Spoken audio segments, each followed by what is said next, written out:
Bonjour à tous et bienvenue sur le Morning Call. Je suis Hanan Ferjani, en direct de Pointe-Noire au Congo. Nous sommes le 16 juin. Je suis Robert Kodingo. Bonjour, bienvenue à cette édition du jeudi du Morning Call en direct en français et en anglais. À la une, 40 ans après le soulèvement de Soweto qui a marqué un tournant dans la lutte contre l'apartheid, l'Afrique du Sud est-elle une nation libre? 10e édition des Journées européennes de développement. Les leaders du monde entier se rencontrent en ce moment à Bruxelles afin de dynamiser les relations Nord-Sud. Quel impact pour l'Afrique? En ligne avec nous, notre confrère d'Euronews. Également dans l'actualité, Nkosazana Dlamini Zuma, la présidente de la Commission de l'Union africaine, demande à l'Éthiopie et à l'Érythrée d'éviter toute déclaration ou action pouvant aggraver la situation. Et puis, chute libre de la monnaie au Mozambique, 66 méticales pour $1. Le taux de change n'a jamais été aussi bas. Réponse et détails dans notre page éco. Bienvenue à cette édition du Morning Call. L'Afrique du Sud commémore aujourd'hui le soulèvement de Soweto survenu en 1976 et qui a contribué au démantèlement du système d'apartheid, à la libération de Nelson Mandela et à la promotion de la démocratie. Après ces événements, la communauté internationale, y compris le Conseil de sécurité des Nations Unies, avait vite fait de condamner le régime d'apartheid, mais aujourd'hui beaucoup disent être déçus par la situation sur le terrain.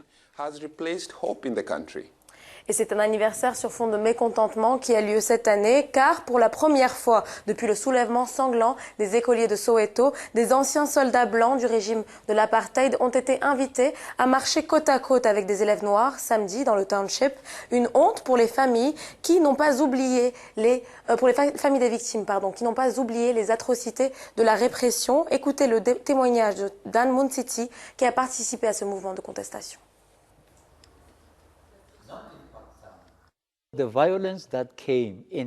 La violence lors des soulèvements de 1976 n'a pas été causée par les étudiants. C'était une répression de la police de l'apartheid qui nous a tirés déçus, surtout dans le dos quand nous étions en train de nous enfuir. Nous avons évidemment répondu avec des jets de pierres pour nous protéger.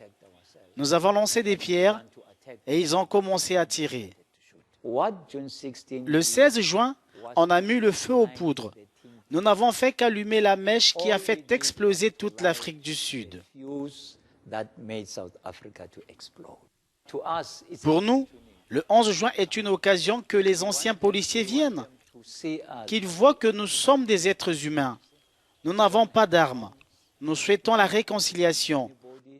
Nous voulons que tout le monde ait les mêmes chances. Et nous souhaitons aussi la fin de la pauvreté. 30 000 lycéens noirs veulent manifester. Alors, cette journée a changé le destin de l'Afrique du Sud. Pour en parler, le professeur Somado Dafikeni nous rejoint en direct d'Afrique du Sud. Bonjour, professeur.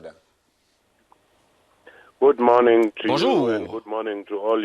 Bonjour à tous les téléspectateurs. Alors, partant de votre expérience associative, notamment avec l'organisation caritative de l'Ubuntu et l'association de développement du Mont Ailif dans les années 80 et 90, les Sud-Africains sont-ils désenchantés des années après la fin de l'apartheid et le retour de la démocratie, à votre avis? Years after the uprising and even after Nelson Mandela, the late Nelson Mandela was released and the start of democracy in the country? Well, when you consider the excitement which was there in the early 1990s and now you would say that there is a bit of disillusionment. Alors effectivement, il y a une grande désillusion, quelques désillusions notables après, lorsque vous évaluez l'excitation avec laquelle les Sud-Africains ont accueilli le retour à la démocratie et la fin de l'apartheid. Alors voulez-vous dire que l'Afrique du Sud est un pays d'espoir?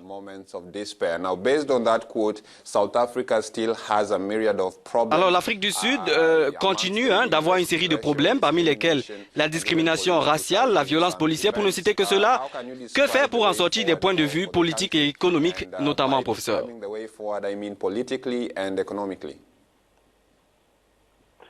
Well, the democracy itself is generally stable, but La démocratie est généralement stable en Afrique du Sud. mainly because of leadership crisis at a political level. Mais il y a des crises de leadership au niveau politique, il faut le dire.